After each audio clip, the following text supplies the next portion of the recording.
My name is Maatta. I'm an associate in the disputes group here at Osler, and I'm very excited to be the co-lead of the Osler Pride Network. Osler Pride Network is an LPRG that brings together 2S LGBTQ plus oriented folks and allies in the firm.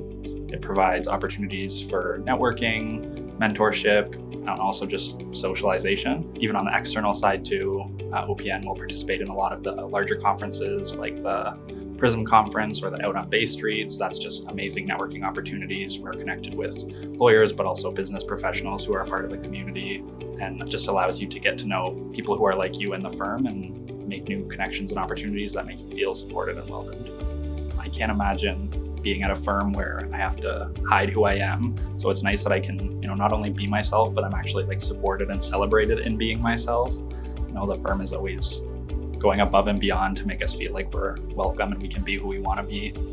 It's just so great to know that okay, we're actually not just allowed to be, 2S LGBTQ+, we can actually be celebrated for it. And that just feels amazing. I think if anyone was even remotely interested, a little bit curious, whether they're a member of the 2S LGBTQ+ community, if they're just an ally, if they're not sure what they are, in any scenario, I would fully suggest joining, getting involved, even if it's just coming to one event.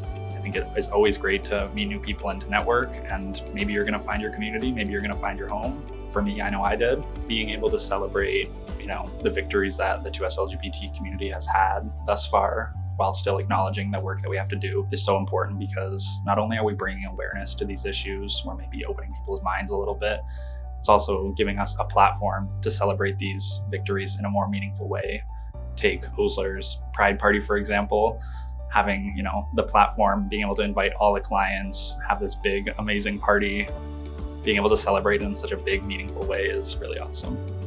Part of the beauty of the Osler Pride Network is that it's really whatever you want it to be. We have some members who are there every single event. They're first one in, first one out. There are other people who, they maybe come to the events that interest them. Also, as lawyers, we have very busy schedules, so sometimes it just doesn't work out. But being able to just kind of drop in, drop out, do what works for you. Maybe you're on the mailing list, you don't have time to make it to the events, but you're still up to date on the current issues, you know what the group is doing. It's really customizable in that sense. You can do as much or as little as you want. I think it's so important for a group like Osler to be represented in the wider community, because it shows the younger generation of, lawyers or prospective lawyers, students even, that there are 2S LGBTQ+ lawyers out there, that they can come and work at a firm like Osler and still be themselves and be who they want to be, and they don't have to hide. I think that's a great message to send to everyone out there who's curious about the law but doesn't know if it's for them, if they can fit in, if they can be themselves. And the message is, yes, you can.